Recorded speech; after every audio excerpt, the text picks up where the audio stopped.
Welcome to the video user manual for the Canon G10 digital camera.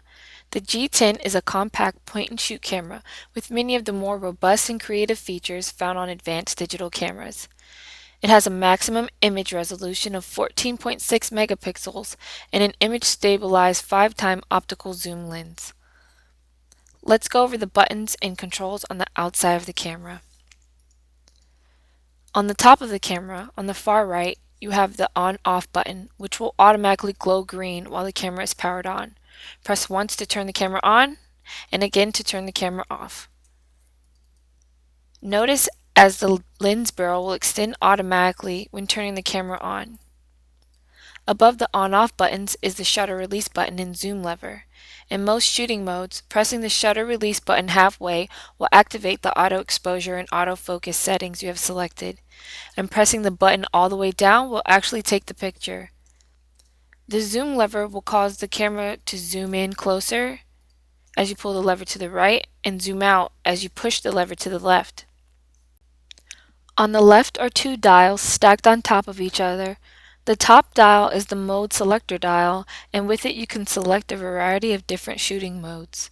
Most shooting situations can be handled by either the auto or P setting, where P stands for program mode. For specific shooting situations, there are a variety of presets available by setting the mode dial to SCN and selecting the appropriate preset for the situation on the LCD display using the control dial. The next mode setting is a photo stitch assist feature, which will allow you to create larger images from multiple smaller ones. There is also a movie setting on the mode dial, allowing you to take 640 by 480 video at 30 frames per second. For more experienced photographers, this camera also features shutter speed priority TV, aperture priority AV, and a full manual mode M. Custom settings are also available, C1 and C2, but are usually not in use as this camera is available to multiple users. The bottom dial is used to set the camera's ISO sensitivity, leaving the dial set to auto should cover the needs of most shooting conditions. To the left is the hot shoe mount, which you can use to attach an external flash or other hot shoe compatible accessory to the camera. On the far left of the top of the camera is the exposure compensation dial, which can be used to adjust the image exposure in 1/3 stop increments up to a minimum or maximum of 2 stops. For most shooting situations, this dial can be left set to 0.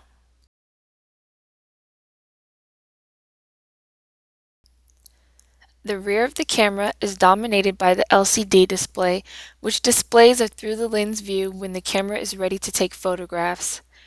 In addition to the LCD display, this camera also has an optical viewfinder located above the LCD display. However, it is important to note that this optical viewfinder does not present a through-the-lens view, and so pictures taken of objects close to the camera may appear different in the final image.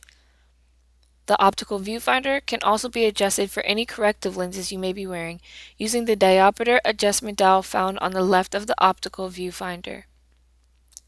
In the top of the left-hand corner of the rear of the camera, just under the exposure compensation dial, is a small button marked with an S and a printer icon. This is a shortcut button that needs to be programmed by the user, and as this camera is available to a wide variety of users, it is probably best just to ignore this button for right now, similar to the C1 and C2 mode dial settings. The playback button to the right of the viewfinder is used to enter and exit playback mode, allowing you to review any photos or videos that are already stored on the memory card. It can also be used when the camera is turned off to immediately jump into playback mode. In the top right corner of the back of the camera, the asterisk key is used to set the proper exposure settings of aperture and shutter speed as measured by the camera's built-in light meter. To the right of the LCD display is a cluster of buttons arranged around the control dial. The control dial is rotated in either a clockwise or counterclockwise direction to scroll through menus, or adjust camera exposure settings such as aperture and shutter speed, depending on the setting of the mode dial. The function set button in the center of the dial opens up the menu, or is used as an OK button in most instances. The ring surrounding the function set button is used either as arrow keys for navigation menus or for bringing up macro, manual focus, flash, and drive mode settings. Above the control dial, you'll find two buttons. The button on the left is for setting the autofocus frame position, and the button on the right is used to set the metering mode. Below the control dial are the final two buttons on the rear of the camera, used for toggling through the various display modes and for bringing up menu settings.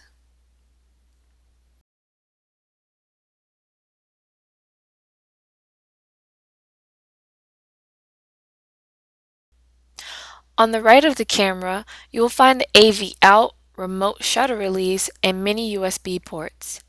To access these ports, just open the cover panel and plug in the appropriate cable found in the camera kit. On the bottom of the camera is the battery and memory card compartment. To switch out the battery, open the compartment cover and slide the brown retaining tab towards the edge of the camera. The battery should pop out on its own. When sliding in a fresh battery, make sure that the contacts on the battery and the contacts in the battery compartment will line up before inserting the battery. To swap out the memory card, push the card down until it clicks and then release. The SD or SDHC memory card will pop out a bit, allowing you to remove it the rest of the way. To insert a memory card, just slide the memory card into the slot with the label facing the front of the camera until it clicks in place. Please only use either SD or SDHC format memory cards, and remember to close the battery compartment cover before turning the camera on. Next to the battery compartment is a standard tripod mount screw hole. To attach this camera to a tripod, simply screw in the tripod mount screw, found either on the tripod itself or on the quick mount adapter, depending on the tripod, until it is tight enough to be stable. Be careful not to over tighten, as the threads may strip and you may end up with the tripod permanently affixed to the camera. Hello, and welcome to the DMS G10 camera kit training video. This video will cover what is included in the kit and explain what each component is for. As you open the kit's carrying bag, you will find the Canon PowerShot G10 camera in the main compartment with the strap attached. Please do not remove the camera strap and always have it looped around either your wrist or neck to prevent drops. Tucked in the bottom of the main pouch compartment are the spare battery and the cap to the battery that is currently installed in the camera. The battery charger is found in the smaller pouch in front of the main compartment. Note that the charger is stored without the battery in the charging slot, as this might damage both the battery and the charger. The zippered pouch above the main compartment contains the memory cards.